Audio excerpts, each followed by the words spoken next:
à toutes et à tous, bienvenue dans Week-end en Berry, l'émission qui vous présente les animations de vos week-ends sur la région. Aujourd'hui, je suis accompagnée de Damien Deschamps et Nicolas Massico. Bonjour. Bonjour. Bonjour. Dans ce numéro, nous allons parler d'un atelier de réparation et d'une soirée aux couleurs d'une fête celtique. Nous allons commencer avec vous, Monsieur Deschamps, puisque vous organisez un atelier de réparation d'objets du quotidien sur la commune du Blanc. Avec quel objet, alors, on peut venir vous voir? Alors là, pour le moment, c'est des ateliers surtout axés sur le petit électroménager, petit objet électrique et puis aussi de l'informatique. Alors, d'où est venue l'idée de créer un atelier comme celui-ci?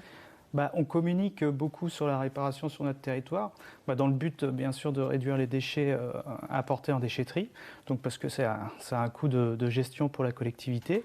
Et donc c'est venu au début, on a commencé à communiquer sur les artisans réparateurs du territoire en partenariat avec la Chambre des métiers et de l'artisanat. Et donc on avait mis en place des villages de la réparation où les artisans pouvaient montrer leur savoir-faire et se faire connaître sur le territoire. Et ensuite on s'est dit que tous les objets ne sont pas forcément réparés ou réparable par des professionnels, puisque parfois la réparation coûte plus cher que l'objet en lui-même. Donc on s'est dit qu'on pourrait essayer de transférer le savoir de la réparation aux habitants du territoire. C'est pour ça on a mis en place ces ateliers qui font appel à des bénévoles réparateurs. Voilà. Et justement, ces ateliers se tiennent une fois par mois.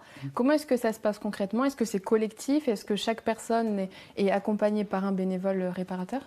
On essaye d'accompagner au maximum chaque personne qui vient nous apporter un objet dans la réparation, mais bon, parfois on est un peu dépassé par le nombre de personnes, donc on donne des petites instructions à une personne pour qu'elle puisse commencer à démonter son objet pendant qu'on s'occupe d'une autre, et donc regarder, voir déjà si elle arrive à diagnostiquer toute seule, parce que des fois les personnes n'osent tout simplement pas ouvrir leur objet, donc on les accompagne à ce niveau-là, et puis derrière on essaye de faire le diagnostic de la panne.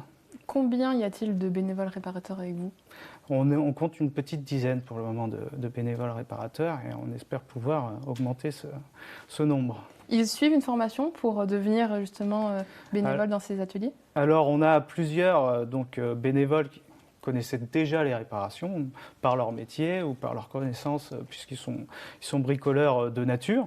Et puis ces bénévoles-là organisent avec le Synctom et d'autres associations Indre Nature, l'association Asformia de Saint-Benoît-du-Sault qui répare plutôt de l'informatique et l'association RéparLab qui vient juste de se créer autour de ce réseau de bénévoles. Donc on organise des formations dans le but de former de plus en plus de bénévoles à la réparation. Donc nos niveaux, le niveau des bénévoles est pour le moment assez variable, mais le but c'est que tout le monde arrive à atteindre un niveau important dans quelques temps, quoi. Et au niveau des participants, alors est-ce qu'il faut avoir des bases de bricolage ou pas forcément? Non, pas du tout. Donc on peut venir et pas du tout connaître la réparation.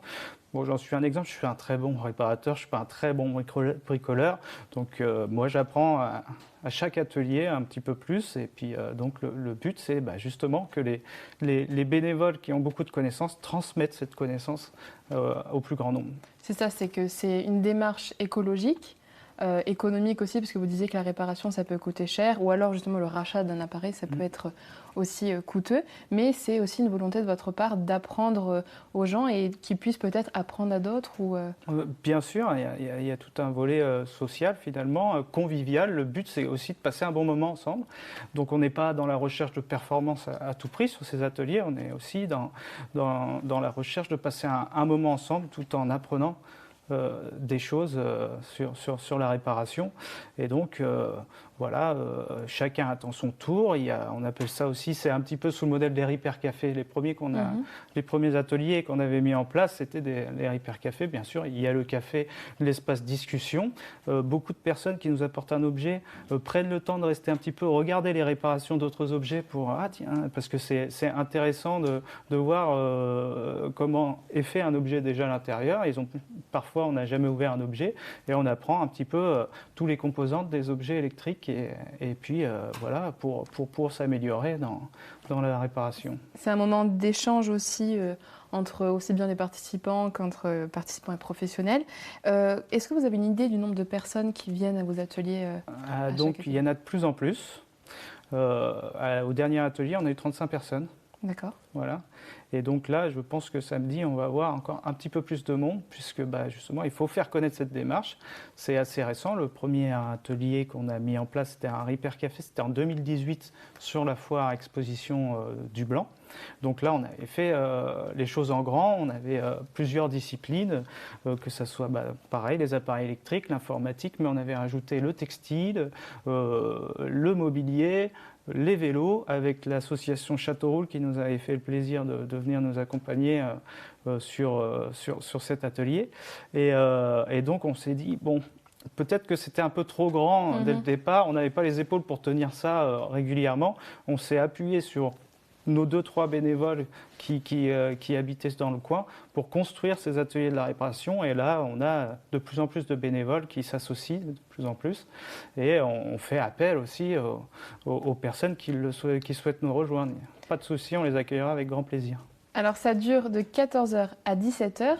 Est-ce que c'est suffisant pour ressortir avec un appareil peut-être réparé en état de marche ?